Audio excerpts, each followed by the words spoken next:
Olá, minhas amigas e meus amigos da resistência ao fascismo, à imbecilidade e às estupidezas.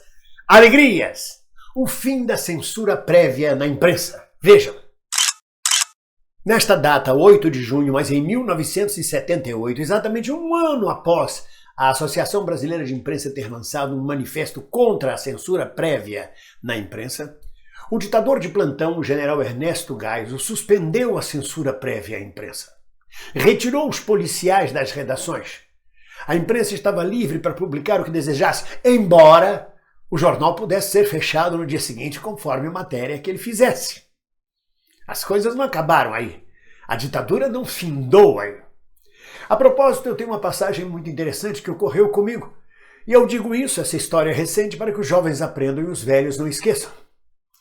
Eu estava em cartaz em Brasília, com um espetáculo chamado Graças à la Vida, era um espetáculo político. Era um grupo grande de atores da Bahia que tínhamos ido nos apresentar em Brasília.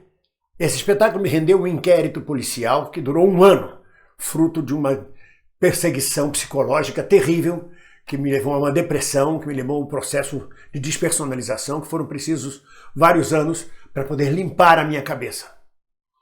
Foi pior, talvez, do que uma tortura física. Mas isso é um outro assunto. Vou falar exatamente desse espetáculo e da censura à imprensa.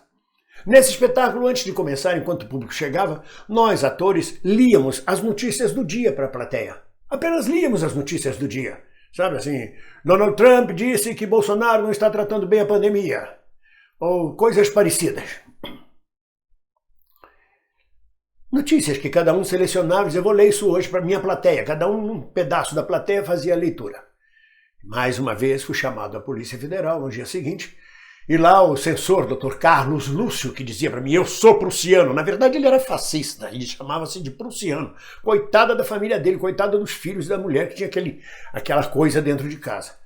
Então esse Dr. Carlos Lúcio, que me atazanou a vida por 2 semanas na temporada de Brasília, e continuou me atazanando por mais um ano, perseguindo, ele me chamou e disse, os senhores estão lendo jornal, notícias de jornal antes do espetáculo. Não pode isto é improvisação. Eu falei assim, então como é que a gente faz? A gente apenas lê as notícias do dia.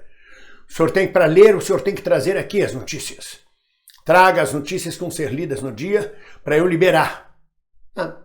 Eu que sou muito filho da puta, nunca levei desaforo, que sou leonino, que sou debochado, sou bem-humorado, separei horóscopo, receita de bolo, conselhos úteis, separei dados, aqueles números chatos pra cacete da Bolsa de Valores, número de ações, e levava para ele todo dia.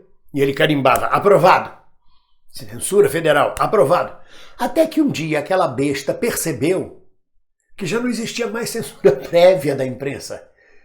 E ele estava censurando o que a imprensa havia publicado livremente. E estava censurando, por exemplo, receita de bolo de laranja. Ou liberando receita de bolo de laranja, horóscopo de leão, de sagitário.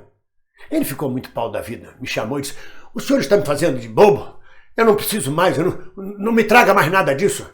Não existe censura prévia de imprensa, eu estou aqui liberando notícias de jornais por sua causa. Ficou mais pau da vida ainda.